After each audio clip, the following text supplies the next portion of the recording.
At 3:47 this morning, the Earth beneath the Philippine Sea unleashed its fury in ways scientists never expected. A magnitude 8.4 megaquake has triggered something far more dangerous than anyone imagined. Tsunami sirens are wailing across the eastern coastline, evacuation orders are spreading like wildfire, and right now millions of people are racing against time to reach higher ground. But here's what the headlines aren't telling you. This isn't just another earthquake story. The real threat brewing beneath the waves could reshape everything we thought we knew about natural disasters in the Pacific. What's happening right now off the Philippine coast and who's truly at risk may shock you. The Pacific Tsunami Warning Center confirmed the alert just minutes after the initial tremor struck 127 kilometers northeast of Davao Oriental.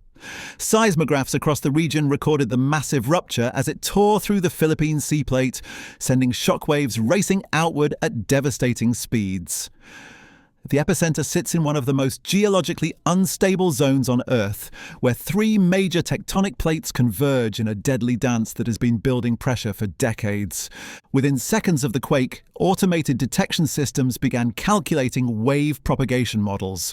The first estimates painted a terrifying picture. Tsunami waves measuring up to 6 meters in height could reach the eastern shores of Mindanao within the next 2 hours. Smaller but still dangerous waves threaten Luzon's Pacific coastline, with arrival times varying based on distance from the epicenter.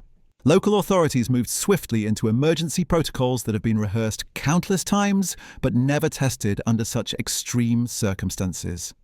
Coastal barangays from Surigao del Norte to Davao Oriental received immediate evacuation orders as sirens pierced the pre-dawn silence. Police vehicles equipped with loudspeakers began racing through sleeping communities, their urgent messages cutting through the night air with life-saving instructions. The National Disaster Risk Reduction and Management Council activated its highest alert status, mobilizing emergency response teams across multiple provinces simultaneously.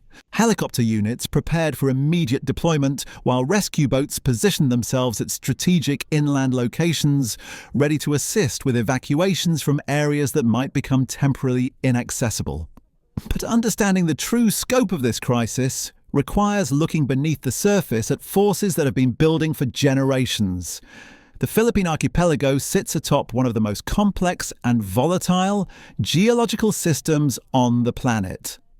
The Philippine Sea Plate, the Eurasian Plate, and the Indo-Australian Plate meet in a convergence zone that creates constant tectonic tension.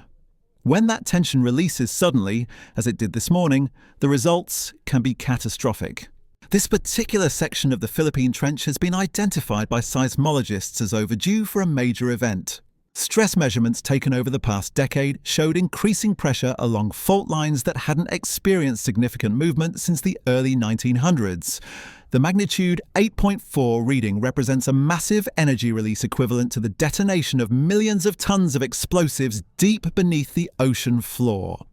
What makes this earthquake particularly dangerous is its shallow depth and proximity to heavily populated coastal areas.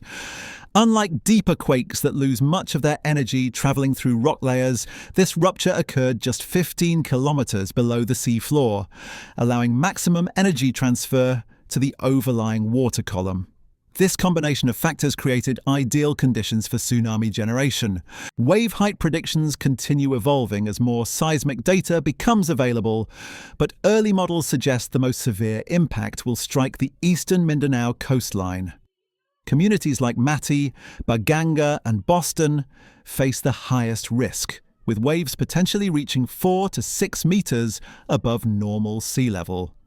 These areas have limited natural barriers and relatively flat coastal topography, allowing tsunami waters to penetrate significant distances inland. Emergency shelters designated as tsunami evacuation sites are filling rapidly as families abandon their homes carrying only essential belongings. School buildings, government offices and churches located on higher ground have become temporary refuges for thousands of displaced residents. Relief organizations are mobilizing supplies and personnel, but access to affected areas may become severely limited once waves begin impacting shoreline infrastructure.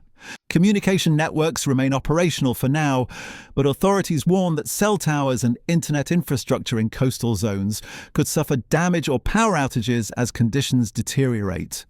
Radio broadcasts continue providing updated evacuation instructions and wave arrival estimates, serving as the primary information source for communities cut off from other communication methods.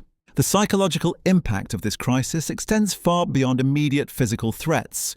Many coastal residents still carry memories of previous tsunami events that devastated communities and claimed thousands of lives.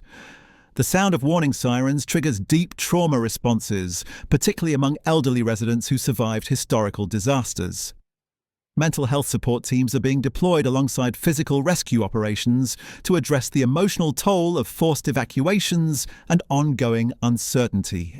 International monitoring stations across the Pacific Basin are tracking wave propagation in real time, providing crucial data that helps refine arrival time predictions and impact assessments. Japan's Tsunami Detection Network, Hawaii's Pacific Tsunami Warning Center, and Australia's Bureau of Meteorology are all contributing observational data to create the most accurate possible forecast models. As dawn breaks across the Philippine archipelago, the race against time intensifies.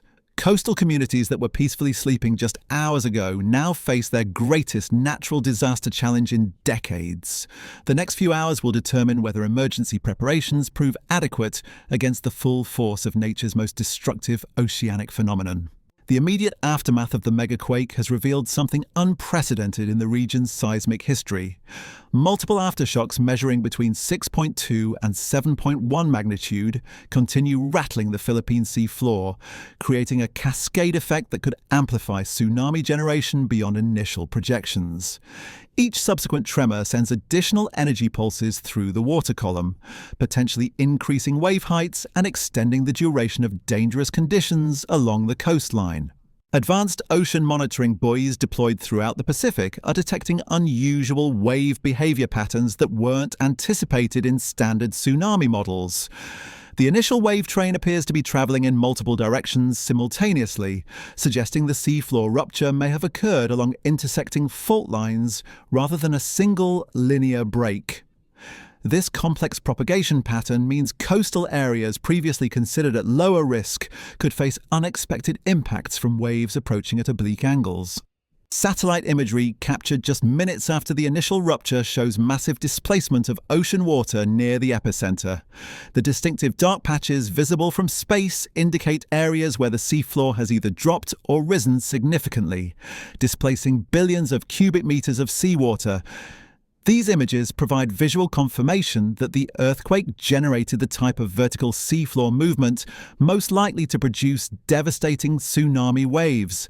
Emergency response coordination centers across the affected region are grappling with communication challenges as the crisis unfolds.